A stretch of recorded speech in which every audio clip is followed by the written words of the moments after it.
Lakers Nation, what is going on, guys? So it's Mr. 81 here, back with another video this morning. If you guys know who I am, my real name is Sheriff Fields, but we just got some breaking news, and I'm super excited. So the Lakers just made a move, according to Shams Charania.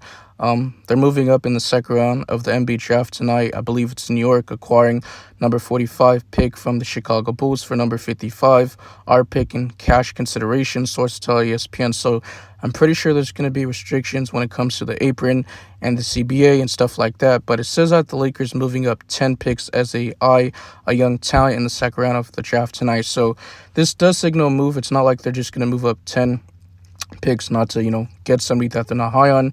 So I'm not sure who that prospect is, but I'm going to dive into it and break it down. But before we get into the video, guys, I'd really appreciate it if you could like the video as well, so my channel can grow. Really helps the algorithm a lot. Make sure you guys subscribe. We're on the road to 4K subs. And turn on the notification bell so you guys stay updated for 365 days. And lastly, follow my socials if you guys want to stay updated or connect with me every single day and talk Lakers basketball. The links will be down in the description. So anyways, guys, I did see a recent report pretty much coming out from Brett Siegel on his Twitter account. I want to hear your opinions and thoughts on how you guys feel about this before I get into the prospects and stuff like that. So it says, quick 2025-26 NBA apron lesson.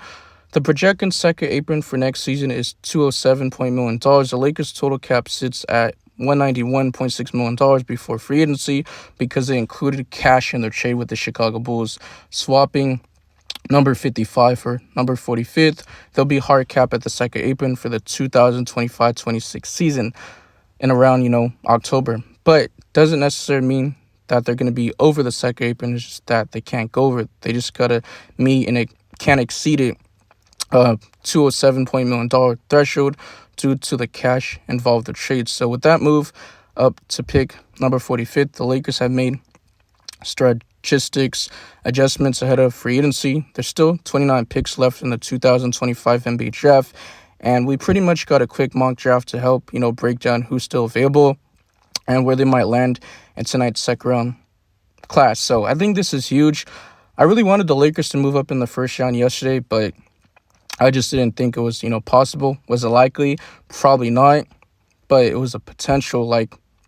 I was just, pointing out some, players that the Lakers can maybe acquire in the NBA draft to, maybe trade up. Maybe trading Austin Reeves for multiple, draft picks or other players in this year's draft. Maybe, look at the Brooklyn Nets. They drafted 4 or 5 guys, and they're going to have to wait some guys. They're going to have to cut some guys. So they have some decisions to make, and they were one of the few teams that make perfect sense if the Lakers were going to move up, but that just didn't happen. Maybe you do include, Dalton Knecht and other pieces to go get a center, but the Lakers are trying to rebuild, do a soft rebuild and contend at the same time while you got Luka Doncic, LeBron James. So it's not like the Lakers are going to draft at least 5 or 6, guys that are just raw or, come here to be, rotation pieces at 23, 24. So you got an opportunity to get a diamond in the rough, a hidden gem, a sleeper in the second round. But the 45th overall pick is cool. It's not like we got the 31 overall pick right. But I did talk about in my last video. If you guys want to go check it out, put it down in the description, the links. His prospect, his name is Johnny Broome. He did play for Auburn Tigers. He's 22 years of age, so he's a little bit older. 6'10", center. He's being mocked anywhere from 31 to 44th pick, the OKC Thunder, so maybe the Lakers can get him. But he's not the most athletic. He does struggle, especially going up against quicker, athletic guards. But he's a lob threat. He's a pretty good, rim protector. I should even say pretty good, but, exceptional rim protector.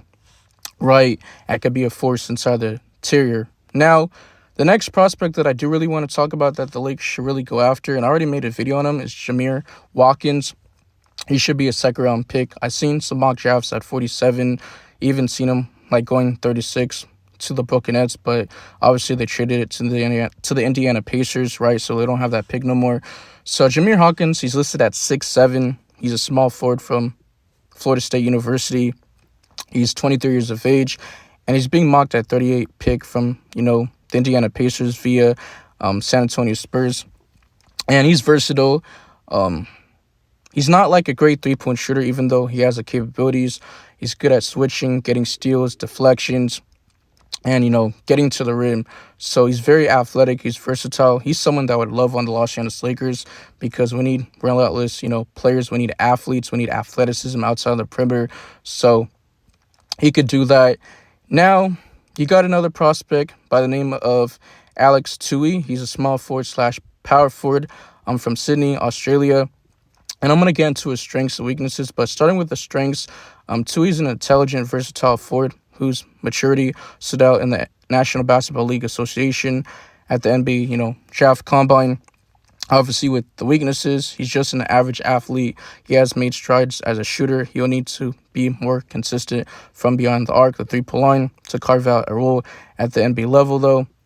And here's the verdict. Tui checks some boxes with his feel for the game, consistent motor, length, and anticipation on the defense end. So he has sharp basketball instincts, but he'll need to become a more consistently aggressive and impactful offensive threat to be useful in the NBA at a role, something he took a step in the right direction with this past year. So this is according to, Jonathan Givini.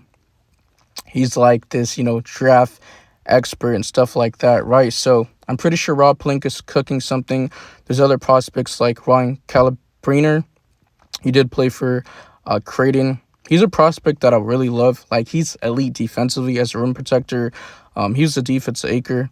But we just got some breaking news that teams have received calls from Ryan Calabriner, agent, in the past few hours, informing that they should not select him, so he can pretty much join the Los Angeles Lakers at pick 45 from Creighton. So I'm so sorry if this video is a little bit out of order, but I was just hyped up. I'm just super excited. Lakers fans, NBA fans, I know you guys let me know in the comment section how do you guys feel about this, breaking news about the Lakers trading up in the second round. Like, the Lakers did a very good job of finding young, raw talent, raw prospects that are development players in the second round. Like, if the Lakers would have kept the 55th overall pick and then drafted a center, then it's like, okay, you're close to being undrafted. I'm pretty sure it's like 60 players, might even be a little bit less than that, like 5 players, out of being undrafted. But the Lakers could have, picked to sign somebody, Exhibit 10, that would have been centers like Clifford Amore, Dylan Cardwell.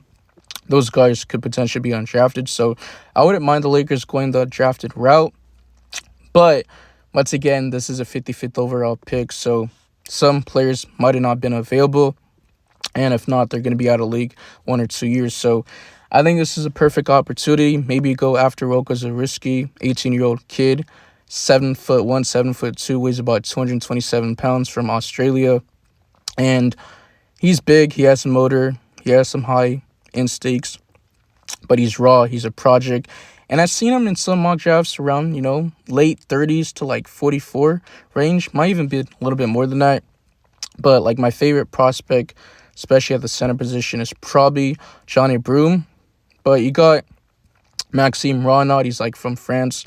He's friends with Victor Wembanyama. I won't even be surprised if, the San Antonio Spurs, select him, right? Whoever the case may be. But he's a skilled big man. He's a traditional big man. I already made a video on him. He did play for Stanford Cardinals. He's someone that I like, but he's not great when it comes to, rim protection, But yeah, man, let me know in the comment section how do you guys feel about some of these prospects, and I'm out of here. Peace. Cheers.